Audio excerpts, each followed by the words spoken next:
man, and that's I definitely feel like we need to normalize making mistakes, because I feel like that's where you grow the most. That's where the most, like, that is the opportunity for you to, like, take off. Like, people think, like, you fail and it's just, that's it. But I don't even think failures are real. I don't even believe in, like, failing. I feel like everything is a lesson or a blessing. And I feel like if I don't do something up to my standards, or it doesn't go as well as I wanted to, it's not a fail. It's just like, okay, well, what went wrong and what do I want to change so that it'll be better next time? So it's not like, I feel like it's not really a fail. It's more like a reflection. It's like, okay, that didn't go how I wanted it to go. What can I do to make it better? What can I do to be better? So it's like, instead of being like, oh my gosh, that just wasn't perfect, I have to scratch it all and throw it out. Like, even like the first episode I recorded, I was like, oh my gosh, like,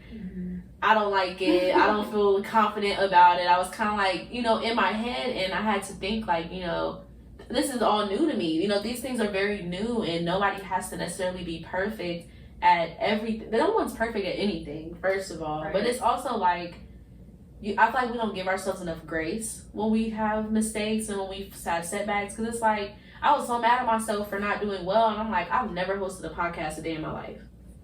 Like, you know, how can I be mad at myself for not doing well at something that I've never tried before? And I didn't even do that bad, you know, that badly. So it's like, you know, that it's I feel like when we shame mistakes, it like encourages negative self-talk. Like, it makes us feel very like, I don't want to put my mistakes out there because I don't want anybody to see that I messed up. You know, I don't want anybody to judge me because then I'll be judging myself, or like all those things where we care so much about what people think that we just stop. Because I feel like mistakes are so normal. They're so like, they're very much a part of life, and I feel like people are just so against making mistakes. And I'm not gonna lie, I embrace them. I'm like, okay, this is an opportunity to do better. You know, what's been like, what I've been teaching myself and that I'm trying my hardest like to instill in me is forgiveness.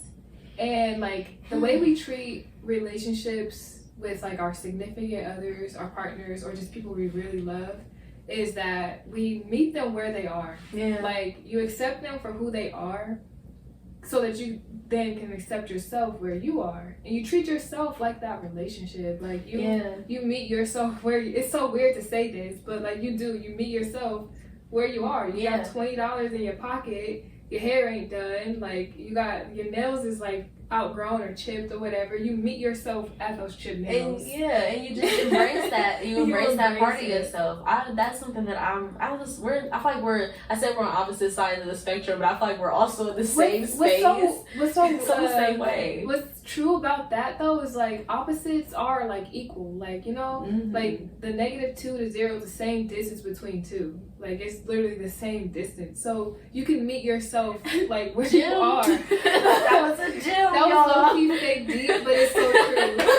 No, but for real though.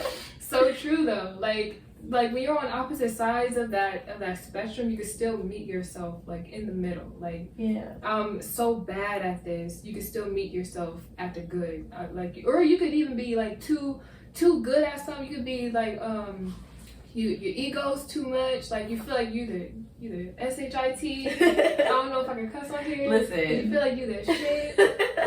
And sometimes you need to meet yourself back. Like, some things you will get, like, you have to go back to square one. You have to take 2 steps back so you can take 3 steps forward. Like, oh, for sure. So sometimes you do be feeling yourself too much, and you're like, all right, time to calm it down and get it together. Or you hurt yourself. You won't go back to being balanced. That's that balance that you're trying to get to. So sometimes it's not even 2 and 2. Sometimes it's 3 and your balance is at 1. And then you're like, oh man, I'm go over. I'm real far off.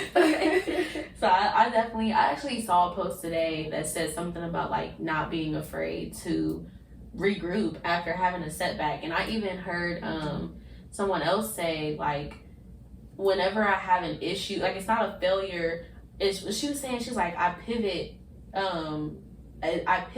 my steps instead of completely redoing my vision. Instead of like starting over, if I'm on my path and I have a mishap, I will just go another way versus like going to a whole nother place. You know what I mean? Like, so like if say, okay, just to put this in like an example, if I used to work at Bath and Body Works in Easton, and I would ride down Sunbury, but sometimes there would be like accidents, there would be like trees that fell, like just crazy stuff, and I'm like, oh my gosh, like I could sit there and be like and wait for them to move, wait for the trees to move and everything clear, or I could just turn down Agler and go the other way. So more so like instead of just like canceling workout altogether and sitting in a space where you know you aren't being productive, finding another way to kind of return back to your overall vision. So that's what I've been working on too, just kind of like understanding that everything isn't going to always go the way that you think it's going to go. It isn't going to go how you expect it to go, like right off the bat, but you just have to be nice to yourself. You gotta talk yourself through things, like, and just move. Like, I think we just have to be a lot kinder to ourselves. I feel like we're so quick to be like, why did you do that? Like, what is this? Like, why? You know, we are so critical. Like you said, our biggest haters. The way we talk to ourselves sometimes is the way we talk to other people. And teenagers are like, they're wicked at that. Like, they are Listen. I used to work with teens, so I already know. They're very honest. They're very unfiltered. And I think even because they don't have that filter, they're way more honest, and we shame them for being honest. Yeah. Like, even if I don't know if you've experienced this, or if like anybody in your family or friends, you said something that was honest, you didn't realize was actually bad to say, but it was actually how you felt. You just didn't have the right words to say it in a nicer way. But instead, you were shamed. Instead of giving that, like, that, you know, constructive criticism, or like, one of my club kids actually just had this experience with a staff where he used a certain word that wasn't like appropriate per se, and I feel like I wasn't there when it happened, so I don't know how the situation was addressed, but I do feel like sometimes we can be so hard on each other about the things that we do and say, when I feel like certain, like my club kids, for example, some of them don't have the language to talk about certain things. They don't know what's politically correct. They're like 14. Or sometimes like the only mean, language they have is what they see. Or what they're taught. And so I think it's like, again, just constructive criticism and be like, okay, well, that, you know, that's not appropriate, and why it's not appropriate, and giving them an alternative. And I think a lot of times we give our 2 cents without giving real help. Like, yep, and that's people, exactly, you know, how we talk to ourselves. Yeah, that's exactly like the way we talk to kids. Like, that was stupid. Why would you do that? Instead of saying that was inappropriate, here's a better way to go about it. You know, and giving a solution. I think a lot of times people want to say what you're doing is a problem, but they never give you a solution to fix the problem and solve it. And a lot of times you, like you said, you talk to yourself and you have to turn around and give yourself a solution. Like, okay, well, that wasn't right. How am I going to make it better? Instead of being like, that wasn't right. Why would you do that? Why do you keep doing that? More so being like, okay, what's really going on? You know, actually, I feel like people don't actually have conversations with each other. People don't talk to themselves. And I think that's also, people consider that as like being abnormal. But I feel like that's very normal. You're with yourself all the time. So like, I'm not sitting here like, Alana, what are you doing, girl? Like, you know what I mean? Like, I'm not sitting here like flat out having a conversation. In a dialogue. Yeah. And you're like just going through it. Like, you could just be sitting here like just staring. You're just having that cold conversation in your head. Or you even write it down and it's like, okay, like, here's my thoughts. And then you just look at you look at what you wrote, and be like, that was not, like, I shouldn't have done that. You should have said that. You shouldn't have done that. How about this? Let's do this. Like, and giving it's very normal to have that dialogue with yourself, because who else are you going to talk to when... About correcting yourself. Exactly. When it's your problem, no one else can, like, get inside your body and fix it for you. Yeah. Or, like, give you that advice. And, like, and that's where empathy comes into play, too. Like, we've all been here before. And if we haven't, we've seen it. We have information for days. Man. We can look it up. The internet, books. Exactly. magazines. Even if you're a social media person, there is somebody on social media that has gone through what you have gone through, or a version of it, and has come out of it, and they're a lot stronger, they're doing a lot better. We just don't, I feel like people sit in suffering. People like sit. Yeah, because it feels good. Yeah, it's comfortable. It's very comfortable. It's comfortable, and it's like I've been in this space for so long. Why would I try to step out of this? Why would I look for something different? Mm-hmm. And it's a lot harder to be nice to yourself when you've been so mean to yourself for so long, because it's become like a learned behavior at that point. At that point, that's when it becomes normalized to you. I've had people like ask me, "Oh, that was so nice of you to pick that up for me." After, like, I was in a grocery store and someone knocked over like a box of like cereal. I was the only one to help this person pick it up. Like, it's like you clean up after yourself. You do. That's like normal. But like, I was also taught, like, I had nieces and nephews, so I'd have to clean up after them. My mom, my brothers and stuff, I would like just clean up, like just pick it up.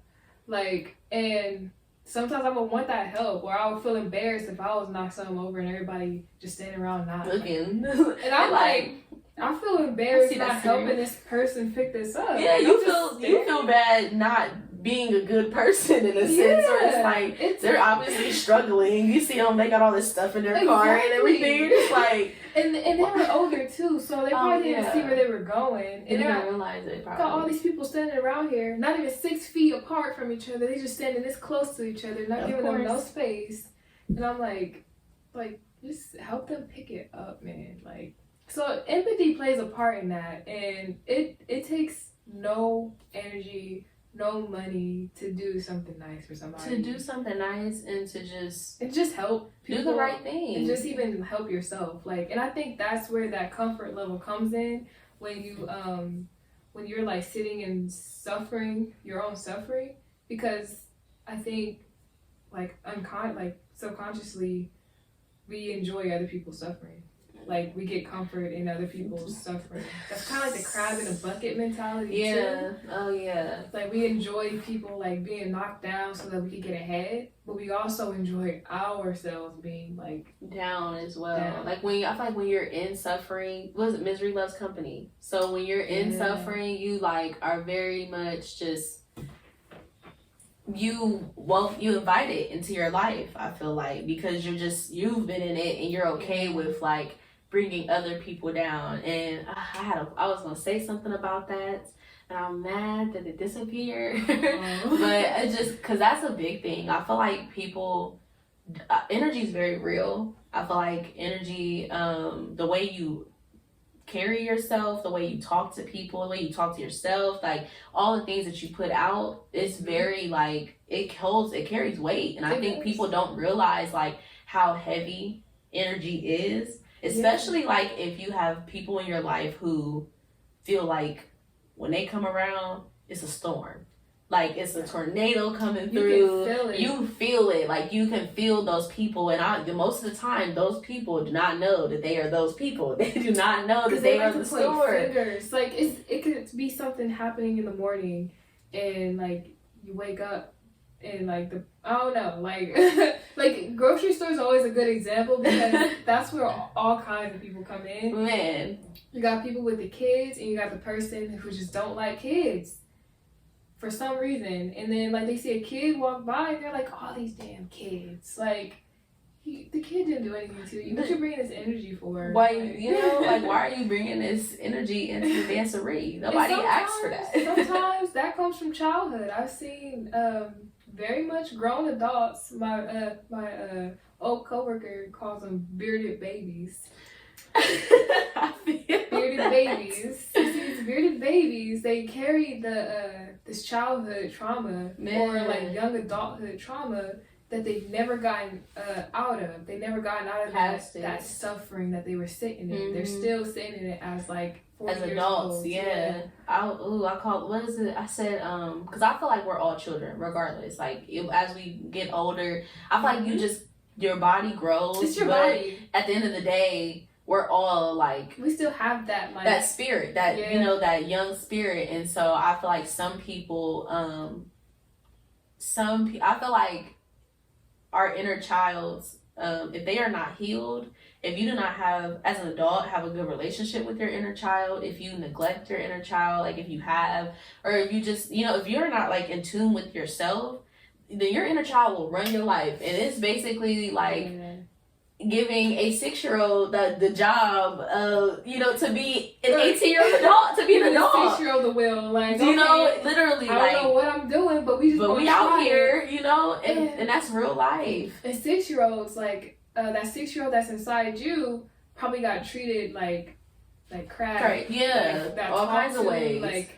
Like criticized a lot. So that 6-year-old is also going to criticize. They're also going to have that. You're operating from like a underdeveloped space where it's like you're kind of you're moving as an adult, but with your childlike mind.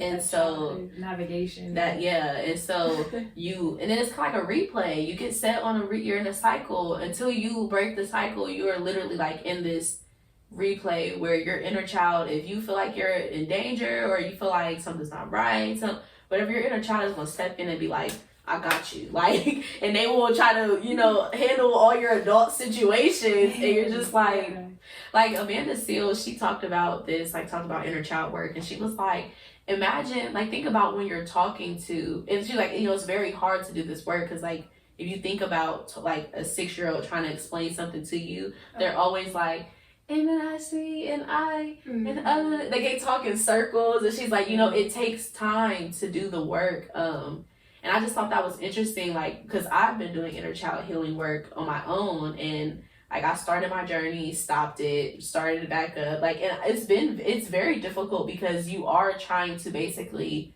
reason with a little person. Yeah. And it's like okay, like you as an adult, you may feel like I am not dealing with it, I'm okay, but young you is like, girl, no, like I am stressed out over here, I've been navigating your life, and now you want to take over, like I don't even trust you, like, so it's like when you gotta split yourself into two now. I literally feel like I'm operating as two different people every day. I feel like I always have to check in, like, to my inner child. I'll be like, little me, you okay? Like, you feeling all right today? Do you need anything? And that's really, I feel like, how you have to look at it, because it kind of is like a separate being in a sense, because we're not our younger selves physically, but internally you have your adult conscience, but you also have your like youth conscience that are working together to try to make your life today better. But but if your younger self is holding on to all that weight, it's very hard for your older self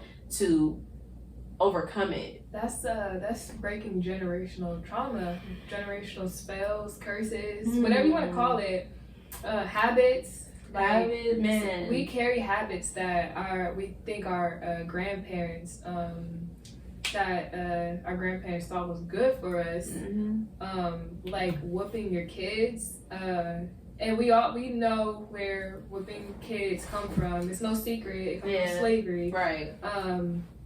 It may be like a little bit more friendly, but it's the same principle. You're punishing someone. Yeah, it's a means of control. And no matter how you try to spell it, you cannot control someone using violence. Physical violence. I agree. And people even try to use mental fear tactics to get into it. But your body is a living thing, and it'll fight it itself. Like, it'll start to fight your mental, and it'll start to fight other people. Like, it's always a resistance going on when you bring violence into anything. That's generational traumas that I definitely want to break. Like, I do not want to lay a finger on my kids ever. Like, I didn't have that communication, that open communication growing up, where like you talk through it. Time out was not a thing. Like, when I was growing up, it was not a thing. I got hit on my hands, I got popped in the mouth, and I got hit on the legs and the butt. Like, I even had to pull my own. It's so embarrassing having to take your own clothes off and then have someone hit. It's like I'm volunteering to get whooped. Look, like. I definitely, I mean, it wasn't like we were getting beat or anything, but it's like, it's still, it's like this sort of fear that's like put into you. So it's like, I don't want to be fearful of my parent, you know, like you don't want to have like it's like you want to fear them, like so you don't defy them, but it's not bad. It's like finding a balance, because like even I think about, you know, like kids who are already introduced to that violence, like that type of discipline, in shifting, like how, because like I think about, you know, my niece and my nephew, and I'm sorry, Trees, I don't mean to put your business out there, but you know, like my niece and nephew, they've gotten whoopings before, and I've tried to, you know, I try to shift because I don't like to whoop them. Like they're not my kids. I don't really. That's not my relationship with them. Even though they are my niece and nephew, I don't feel comfortable. And you know, me and my dad had this conversation. He was like, "Well, what do you do?" And I'm like, I don't know. And because I didn't have that. You know, I didn't have that growing up, so I really don't know. Mm-hmm. And I think about like I try to talk to my nephew, but I try to talk to them and, you know, communicate, but I feel like, you know, he's also 3, so it's like he's very hard to understand what he's saying. And then it's like, because that discipline was already implemented, it's kind of like the child expects it in a way. They expect that kind of discipline when they do something wrong. It's a daily practice. Like, it's the same thing you were just saying, talking to your inner child, and you like fighting that inner child, like you have to come back to it every once in a while.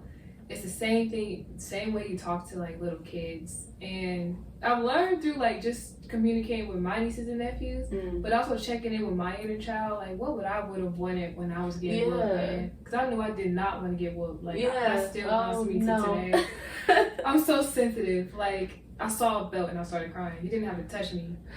Do not have to touch me. You give me that look. That's how you already know when you did something wrong, like, and you start crying before anybody even know that you did it. You already know that it's like coming. Traumatized. Yeah. You get in trouble, you probably start crying immediately after you done something, because you know what's gonna happen. You know what's coming. Instead of like when I did something wrong, like I started thinking like, what would I would have wanted, and now I'm an adult and I have that vocabulary now to speak like what I wanted to say when I was 3. Now like I would have wanted to like sit down and like just talk about it, like talk through it. You don't even gotta talk through, because what I did was like childish. It was more of like I put a hole in the wall. Like my mom didn't have the resources to fix that wall. So the easiest thing to do was to yell and like, you know, discipline me. I'm like, why can't it be fit? Like, you know, like in my head, I'm thinking this hole is never going to go away. So yeah, you're just thinking like I have to I have to pay for it because there's no way it'll be fixed. But now I have this knowledge, and I'm like, we're going to learn how to fix this wall and what to do next time you're playing around, and we're just gonna do that. Ask me to go outside. You wanna go outside? So you don't have to put this hole in the wall? Right. Tell me you wanna go outside. No more holes in the wall. Exactly. We'll play outside. Mm-hmm. You know. Just tell them like, it adds up, man. We can't keep putting holes in the walls. So it's the communication that we have as adults. The more we teach ourselves is what we can teach kids when they're, because it gets more extreme than that. Like putting a hole in a wall, you can put a hole in someone's face, and you're like, yo, like, you know, there's some consequence to your actions, but we're going to try and like reinforce this. Do you want to get into boxing, taekwondo? Yeah, you know, like I feel like it's just asking the right questions. I think like you like, why you do that? What did you do that for? I don't know. You know, and it's like you feel attacked. You're like, I don't know. I'm a teenager. The answer is I don't know. Like we really don't know why we do some of the things that we do. Like a lot of times people just do stuff to see what the reaction will be after the fact. Teenagers are more impulsive because the testosterone, the estrogen, all those hormones they don't know what to do. We don't know what the heck is going on with our brains and our bodies. Like I punched that kid because she made me mad. And that's it. Like I don't know. I don't know how to handle the anger that's built up in me. Okay, we're going to learn how to handle the anger that's built up in you, because obviously you're feeling angry. Mm-hmm. Obviously that girl did something, so we're going to teach you how to like not take it personal next time something like that happens, or to report it. Like if it's if it was a threat or something, obviously like you report it. But if the girl was just talking trash, you got tired of it and you got angry. Like, you can't go to violence every single time, man. Because you beat yourself up with your words. You're gonna beat yourself up because you're talking smack to yourself. And it's just, and so crazy. I feel like it takes so much energy out of the parent to discipline in that way. Like, it just, it's both. It's an energy exchange regardless. And I feel like the kid is hurt. The parent is like, mama, I swear, adults be like, it hurts me more than it hurts you. And I'm like, are you sure? Like, I really don't know if that's the truth right now. Like, I'm feeling it. I don't know, man. I don't think we're on the same page. So I think, like, it's just... It actually does come back to bite. I've seen it happen in my family where, like, the kids acted up. A lot happened when they were kids, and they got older, and it started to backfire on the parent because of the relationship that was established as a kid. So it's like there's no trust there. I don't trust. I'm not coming to tell you anything. So it sometimes does. I've seen it in my friends too, like where they were treated very poorly by their adult figures, and it backfired on the adult figure. Sometimes that is the quickest way, like that you don't got the energy to be talking to these kids, so you just immediately go to like physical disciplining. And they get older, and now it's starting to come back because they don't have those tools that you taught when they were kids. And that's why we say birth control. Listen.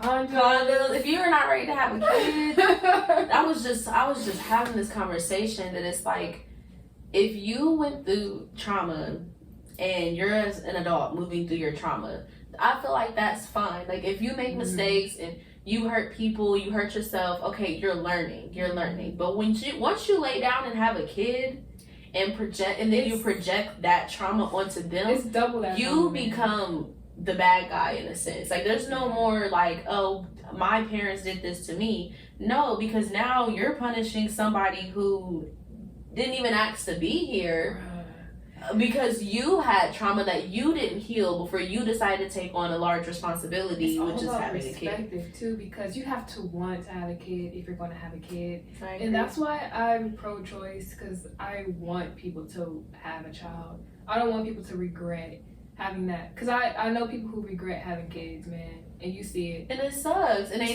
don't take care of them, and they don't want to end up like foster care, and I don't know, or they end up like they raise them, but they don't raise them. They take care of them, sort of. Like, but, they're here, so I might as well feed them, but might as well cook dinner. I mean, got the kids tonight, I got the kids tonight. Might as well. It's mine, Mine. Oh, no. Oh, I guess say mine, I guess. No. That's what like being black too, or I have a friend who's like he's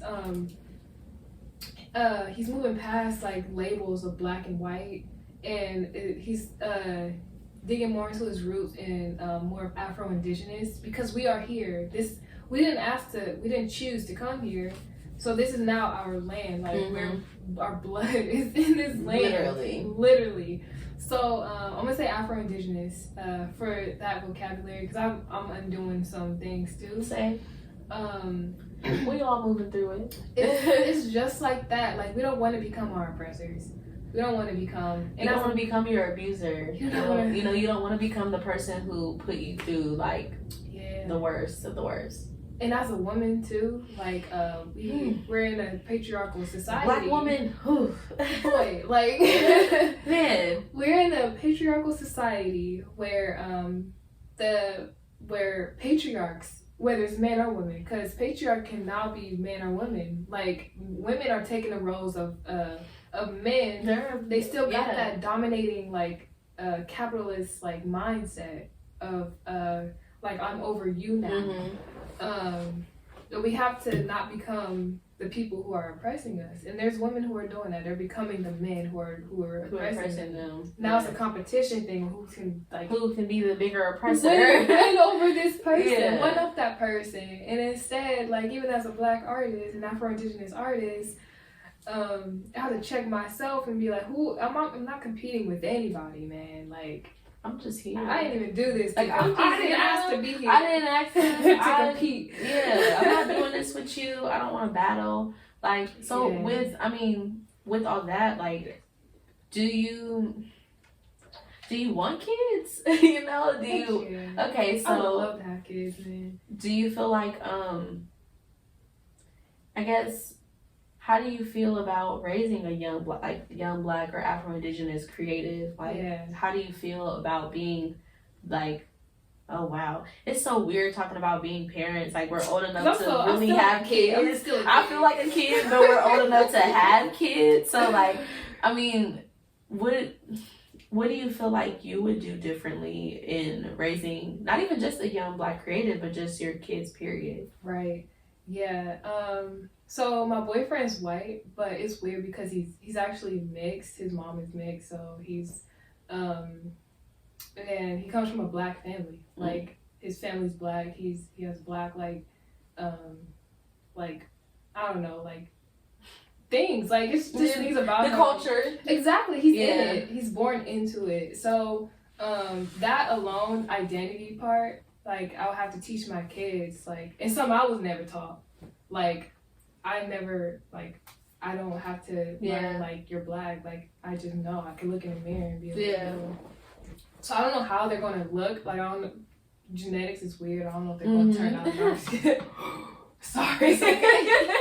We good. So for that, I would have to start with them first. Because when I have kids, I have in my mind that I am their servant. Like, it's a weird way to say it. But I'm not their servant. I get what you mean, though. But they didn't ask to be here, you are so indebted to them in a sense. Where it's like, you chose to bring them into this world, so you're gonna create you're responsible for them, and you're gonna create the life that you want them to have, like, you know, that you want to give to them, because you decided to have them. Exactly. You know, like, they didn't ask to be here, so it's like I get what you mean, though. Like, I am a servant to you in a sense, because I will do anything for you to have a good life. And I choose that. I choose, like, when I have kids, I'm going to choose to. I'm not going to, like, it's not, I don't want it to be, and if it is an accident, I'm not going to think it's an accident because I want it. Like, right now I'm saying I want it, and later when I have it, I'm going to want it. Regardless. You're like, regardless.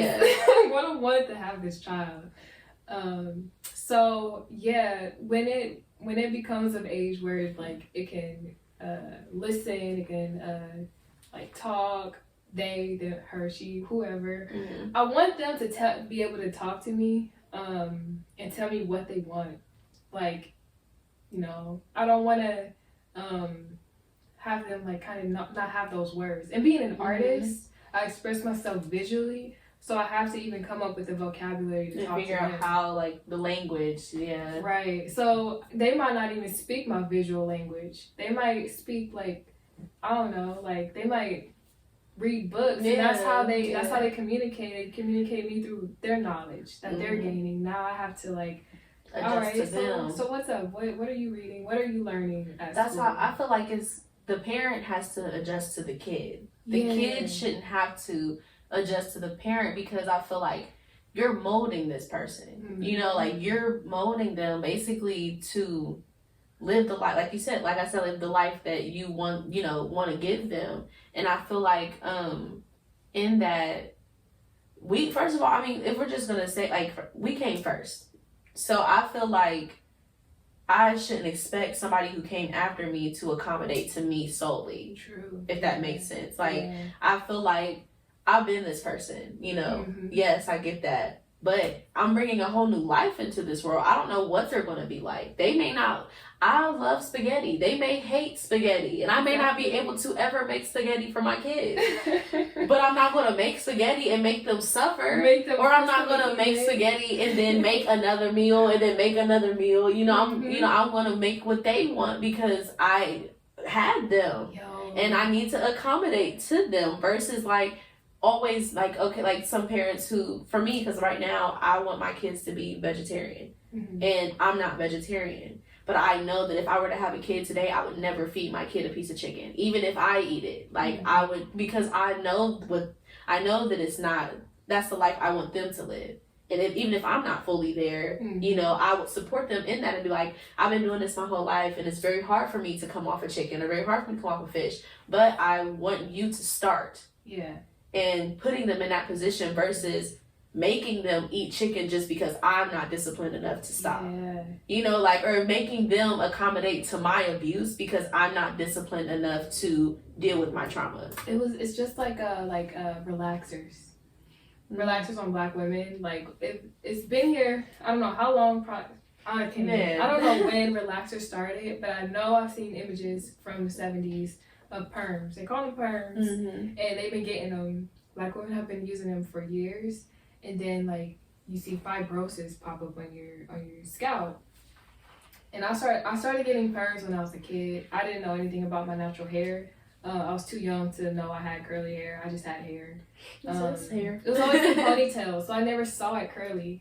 And then my mom said it was getting too thick as I got older, so she started relaxing it, and I loved it. Like, it was so much easier for her to comb my hair. I never had to deal with it. She didn't have the knowledge to take care of curly hair when I was a kid. So up until I became a teenager, that's when I realized, I'm like, I have curls? I'm natural. What? I got that? I started hair. When I was like, I think I was like 14. I was on YouTube, and I was like addicted to YouTube, man. And I was just like scrolling, like looking at like funny videos. It was like both men and women, like comedians. And I saw like the suggested videos of like transitioning. They were transitioning their hair, and I saw she had curls. And I saw a bunch of these videos. And I'm like, what if I have curls? Right. So I went to the bathroom, and I just see a little curl. You said one little. That was enough. One little curl. That's enough. That's what that is, man. I see that one curl, and I cut my hair every time. I'm like, yes, we curly under here. That was the last relaxer I ever got, man. I'm like, we just gonna do this. I'm like, I'm watching this YouTube video. If all of these women say that they got curls, there's gotta be a chance. So they said that I got curls. Like, it's gotta be something underneath here. Gotta be. And my mom, she had a relaxer at the time, and I told her, no more relaxers, mommy. I'm not doing it. And she's like, why? It's like she didn't know. Yeah. She never knew. But she knew about curly hair. She just never knew, like, about how to take care of it and like how to. It's teaching yourself. You like have to, because it's like the kid is already here. I gotta figure out what I'm gonna do right now. I wasn't prepared. It's like, let me just put a relaxer. It'll be fine. And then you know it's easy, but then you grow up and you're kind of like, you look back and you're like, well, why did I never have curly hair? You know, and it's kind of looking at my pictures and I'm like, dang, what if I? Like I could have been drip by now, you know. And I didn't like, my hair was like the relaxer. I started learning more, and I'm like, the relaxer was making my hair not grow anymore. I used to have really long hair. Carly G. Dang it. Carly's here. She literally. She's like, I'm over here, y'all.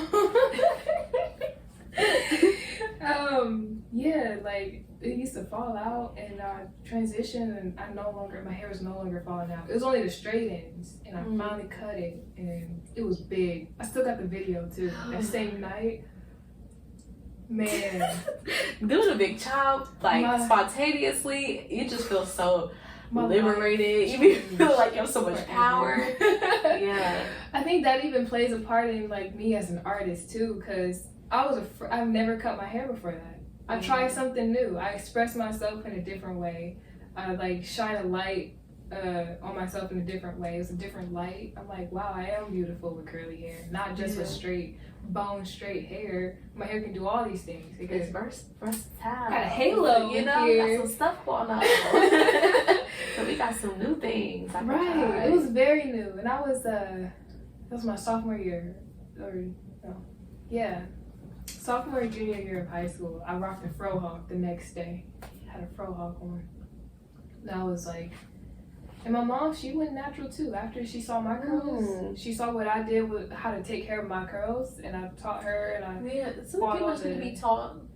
And older people need to be taught. They need to be taught, yeah. You can teach an old dog new tricks. I feel that way because I even think about me and my mom, who I really like. When I was a senior in high school, we had a lot of like disconnect, which is very weird because we're very like this. Yeah. And once she opened herself up to like the idea that like, well, maybe I don't know everything about my kid, you know, maybe I don't really understand where she's coming from. Mm-hmm. I feel like that just alone, you know, opened the door for our relationship to be whatever we wanted it to be, because now it's like we have more community. Like we just got into it the other day and I text her like, you know, I was like going off on her intellectually and I'm like, you got like, since she said I'm tripping, I sent her screenshots and everything, and you know, after the fact we talked about it and she's like, you know, I just didn't understand where you were.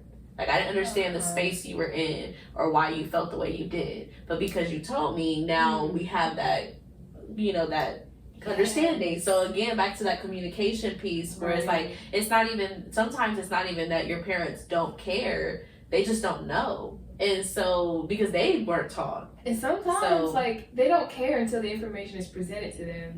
And then they're like, well, maybe I do care. Yeah, then they start caring, right. It's like, maybe this does matter to me. And it's like, you know, some certain things for, like, my parents growing up, they didn't have to worry about certain things. Or they didn't care, they couldn't care about certain things because they were worried about, because, like, even though we had, like, a middle class upbringing, both my parents both come from like lower income families, and so they both had to kind of get it out the mud. So it's like they weren't worried about certain things, that they don't know to teach us certain, like, you know, it's just it's like they don't have the tools in a sense. And so it's like my counselor actually said today, like, how do you expect somebody to know something if they were never taught it?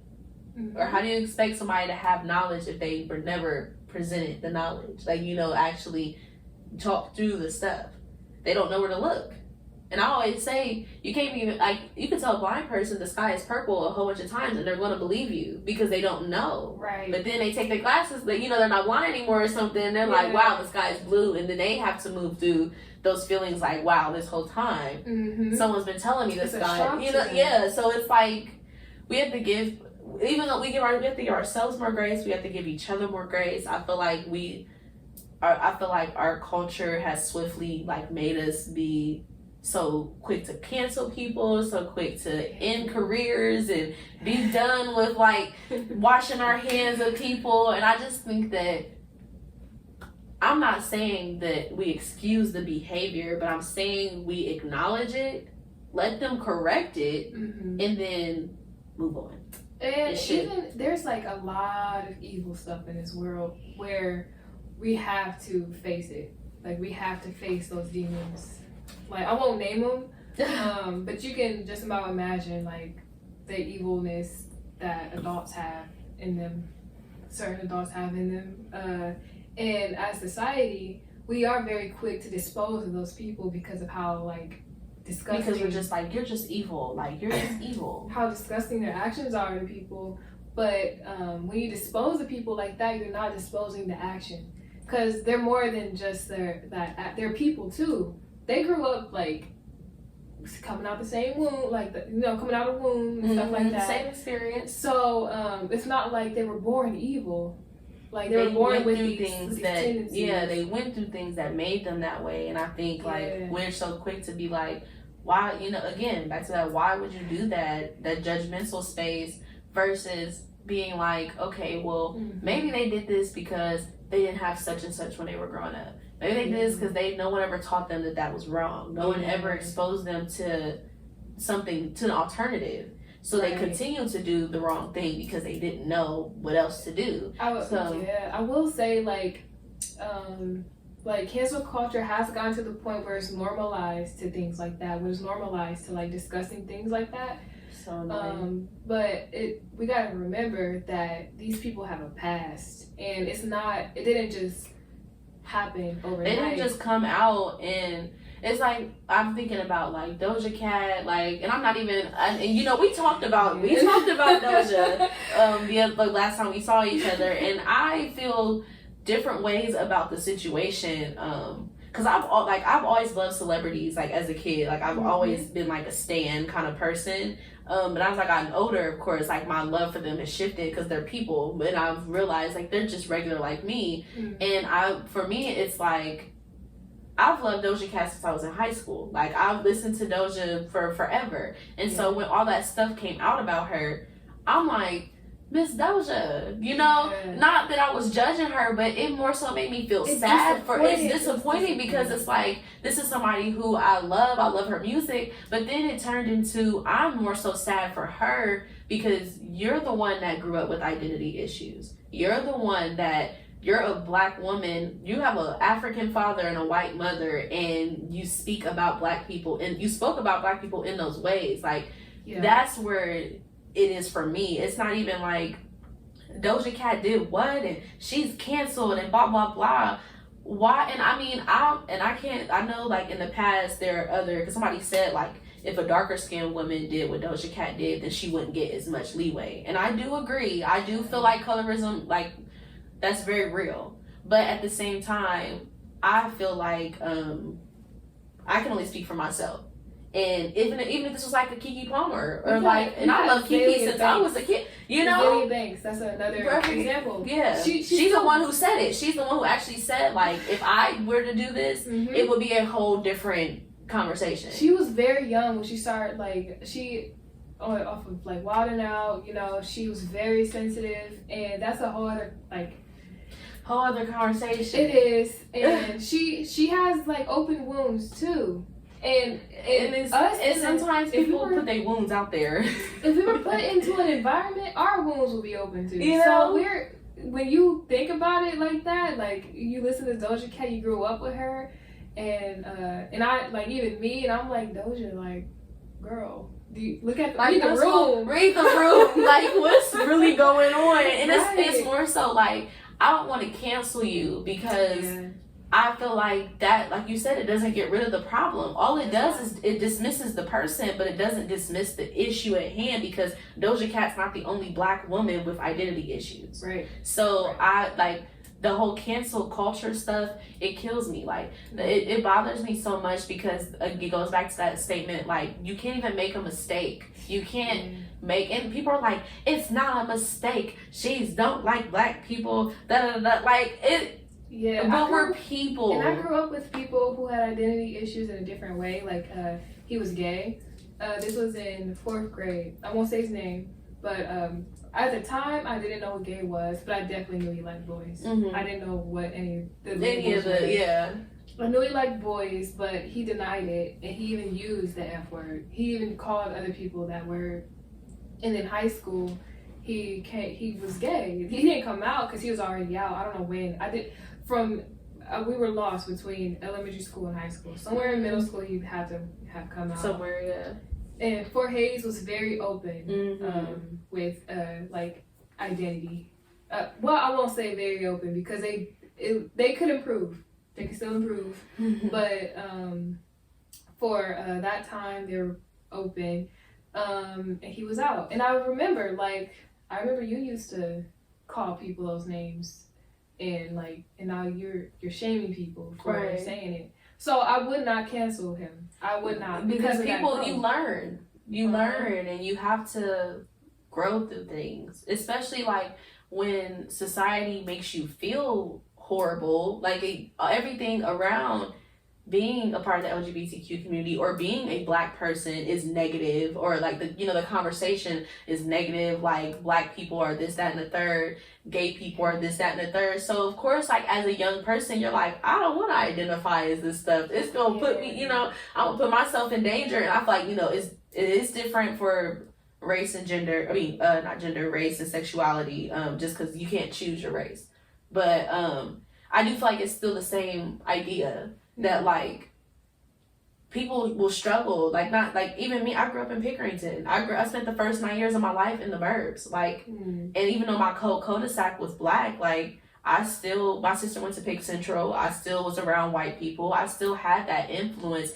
and I went to Black schools. So it was like a combination of like, I definitely was told by Black people that I talked white, or that I had white hair, or that I was like too white. And then I never hung out with white people. I never hung out with white people, so it was just so crazy to me. And so I think it's just we are so quick to like just write people off when they make mistakes. Like, we're not all human. We expect celebrities, influencers, models, whatever, to be on this pedestal because they have a platform, yes, and they can say whatever they want and do what they want or whatever. But my thing is, like, they're human.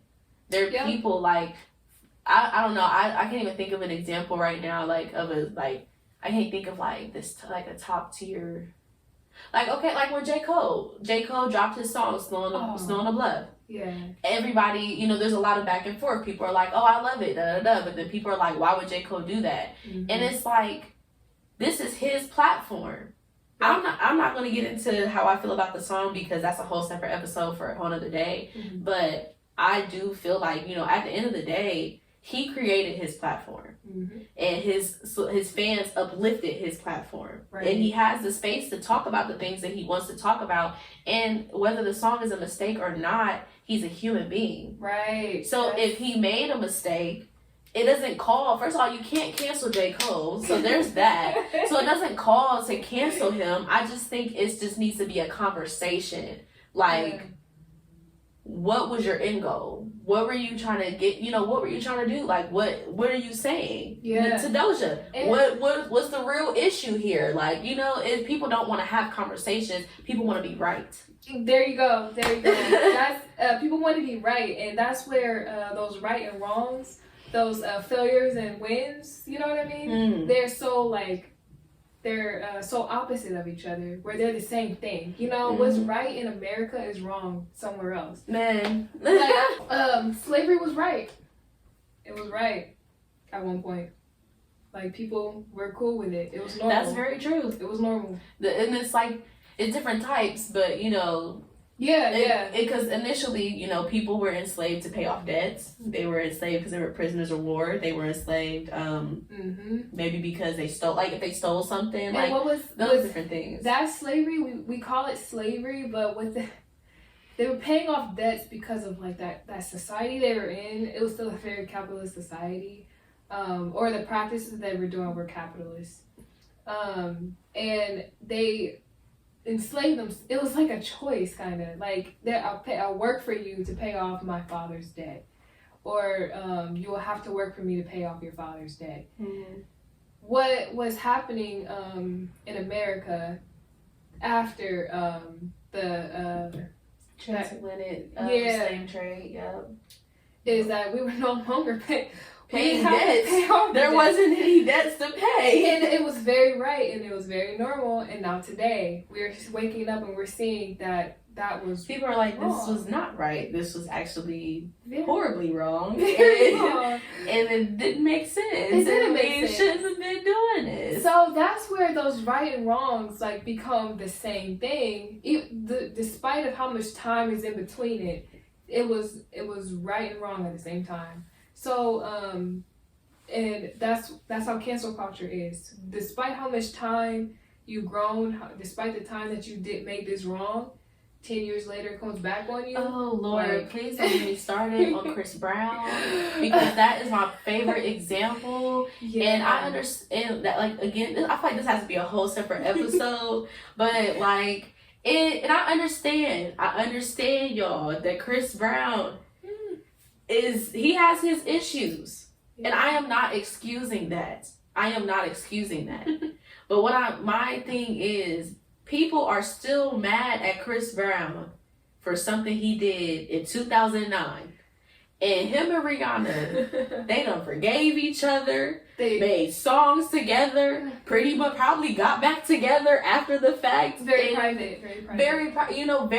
Of course, we only saw the altercation, but we don't know what happened after the fact. We don't know if what happened before the fact. Well, before the fact, we don't know if they stayed friends. And then, Chris Brown had like a documentary come out about his life, and he's talking about how he had an abusive father and how he had all these different things. And so it's like, not excusing the behavior, but understanding that people just don't become abusers. They're not just abusers out of nowhere. Him and Rihanna was together for however long, and they may have been fighting, and this one altercation blew up and became a whole thing.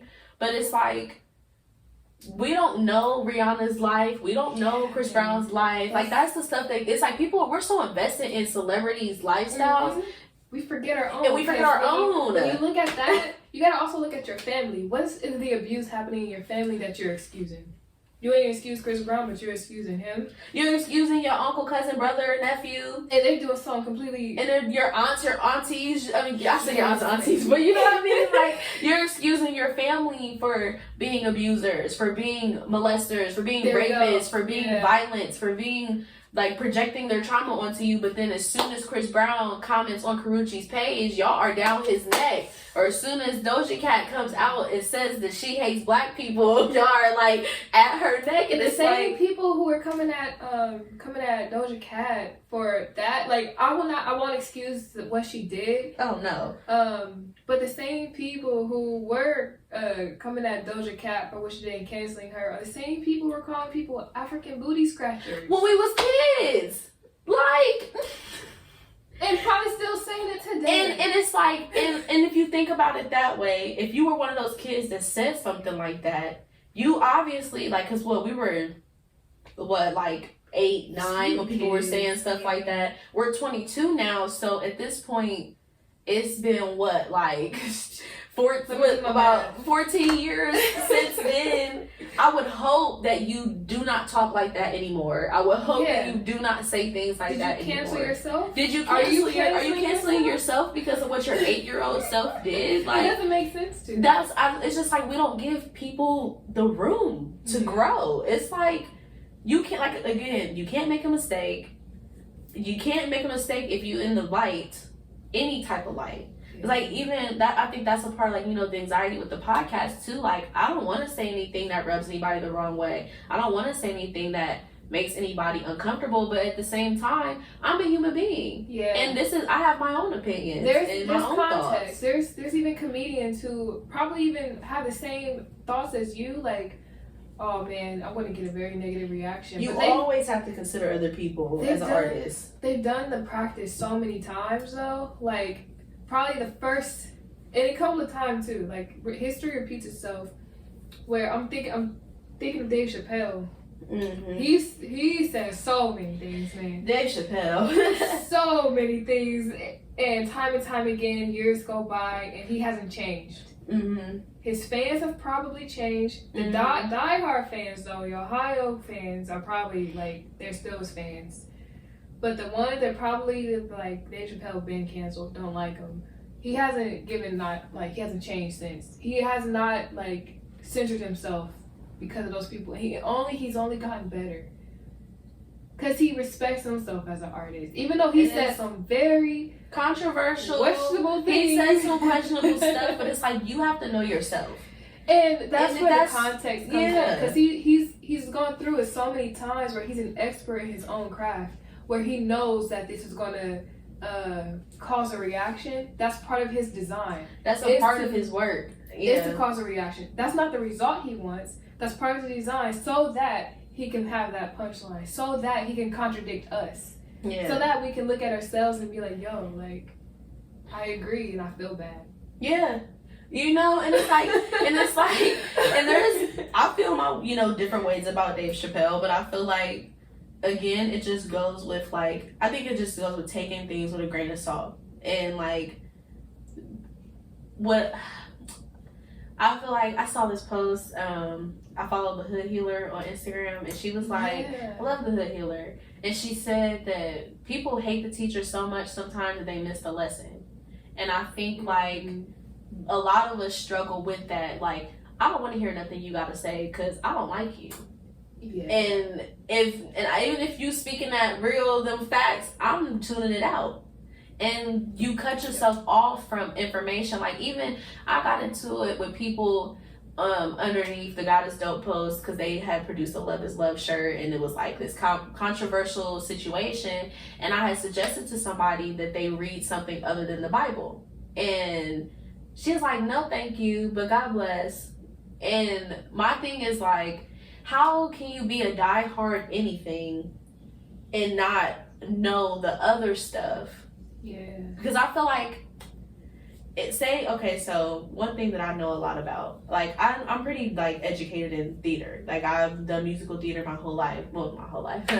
Pretty much. You know, I've been doing it my whole life, and so I know a little about it. But I would never say that TV and film sucks and that it's boring and I'll never do TV and film. Like, I don't like other art mediums. The only art medium is musical theater. Like, you know, it's right. How do you stand on that? Because you know that theater, it's like multifaceted. Yeah. You have fine art in theater. You have fashion design in theater. You have architecture in theater. Like, the theater you're in is architecture itself. Like, so how can you... The Bible itself is written word. It's poetry. It's fine art. It's all those things. It's you all cannot dismiss other pieces. I don't understand how you can be like a diehard Bible person, but you've never read the Quran. You never talked to a Jewish person. You never had conversations with an atheist. You know what I mean? It's like... How are you a die-hard fan and you don't know your opponents, your enemy, you know, your opposition in this sense? You have to know like your community. That when you're a Christian, you share the community with other religions because it's all connected. Like those readings are all connected. Yeah. And you have to know where yours connect to. They probably all connect to the same place, and you're just missing that too. Yeah. So it's like you just like where does the Bible come from? You have to dig deeper than and open yourself on the surface. We just don't open ourselves up to being wrong. Exactly. Potentially being. I think that's what it is. It's a fear of being wrong or safety of feeling like you're right. It's like your whole life you've been taught one thing.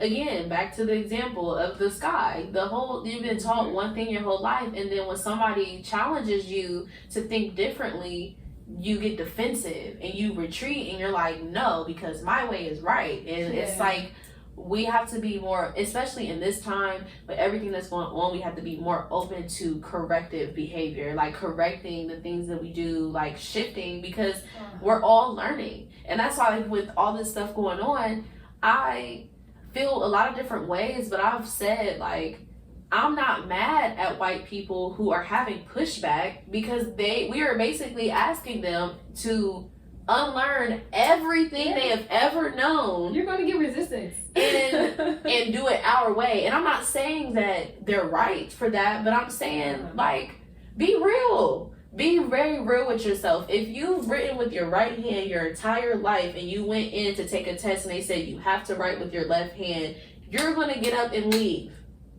Because you're not equipped to perform. Or you're not even, like, going to try. You're not even in the race. Like, you don't even know. Like, I don't even know how to hold a pencil with my left hand. You know what I mean? So it's like, I just think that I'm not saying that, you know, racism is right. Of course, I'm a black woman in America. Racism, what the hell? If you even look at the history of racism, black people didn't even consider themselves black. They consider themselves darker than, like, other people. They probably didn't even see it. If you look at kids and they see kids today who have never been conditioned to race, they'll see a white kid and a black kid. That's just a kid. Like, just next to each other. You ask them, what do you see? Either like, I see two kids playing. There was a video I saw. I know exactly what you're talking about too. and they were like, this was a boy and a girl. This was a boy and a boy. Like, he didn't say what race they were. He didn't know. He didn't know. So I think race is definitely taught. Like, we didn't consider ourselves black until someone told us that we were. No one told us. No, you know, people tell people that they're white. It's the same. Exactly. It's like even though we're learning, we learn certain things just like they learn certain things too. And so it's not excusing the behavior. It's just being open to understanding that we all grew up differently. We all are experiencing life in different ways, and so it's like being patient with each other, especially if, like, I mean, for real, this has been going on for 400 years. And this is, if we talk about generational trauma being passed down, they have the same thing. just like that 2 and that -2, those opposites. And they have to meet. And it's like we are doing the work to unlearn, to let go of the things that we've been taught. They are doing the work to unlearn. Not all of them, but not all Black people are doing the work to unlearn the things that we've been taught either. So it's like it hurts too. Like you have to peel that Band-Aid off. You have to take it off sometime for it to heal. Like that. And it's rough, but it's like I feel like if we all open ourselves up a little more to just being wrong, potentially being wrong, or learning something, it would just be different conversations. It wouldn't be the same, like these attacking, like back and forth, like this person doesn't understand, they don't want to understand. It's like it's not even that people they don't understand, and instead of educating the person, you made them feel stupid for saying something that was not necessarily politically correct. Now they're going to resent you and continue doing it because the way you handled it, the way it was handled. You didn't give them the tools, or they don't have the tools to move on and learn from it. They're going to stay where they are. They're going to stay in that sunken place, dang, what do we call it? They're going to just stay in that pity place, like suffering. Sitting in their suffering. Yeah, they're going to stay in their suffering. We just gotta be nicer to each other. That's what I've been pushing, the love empathy, campaign. Like empathy. A lot of us have been through some terrible things, and while we were going through it, we wanted to get out of it, and we had an idea of how to get out of it, but we needed someone's help too. But instead, they turned their back. So when we approach someone, we have to not turn our back. We have to show up for people like we would have showed up for ourselves. And on that note, I definitely I actually want you to share maybe like one quote, one piece of advice, one something somebody shared with you that you carry with you as a Black creative that you want to give to other Black creatives. I have my own quote, but I can't. There's so many things like that I do have. You hit me. You got me. But I do have a quote that I go by. Is do what you love and do it well. I'll get that tattooed. Yeah, I would get that tattooed. Love that, because my quote is it said do what you do and do it well. Mine is do all things with love intended. So I feel that. Yeah, like I got that quote when freshman year of college.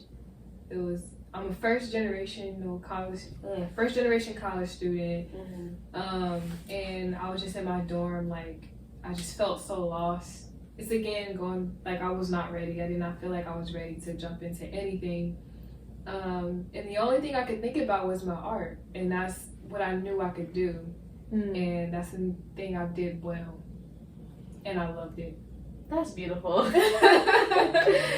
So yeah, it's been great talking with you. Thank you for coming on my podcast. Thank you for having me here, y'all. Neisha. The sunset is so beautiful in here. I love the way the colors, like it just looks like a sunset. Oh, thank you. I'm definitely going to put Neisha's art website in the description, her social media handles, all that, where y'all can find her. You're on Instagram. I'm on Twitter. I'm on Facebook. So Instagram's Art Dealer Chick. Twitter's Art Dealer Chick _. Art Dealer Chick has 2 C's at the end. And then my website, artdealerchick.com. My Facebook, Neisha Holloway. And it'll all be in the description. Yes, ma'am. Thank y'all for tuning in, and we'll see you on the next episode. Thank you. Peace.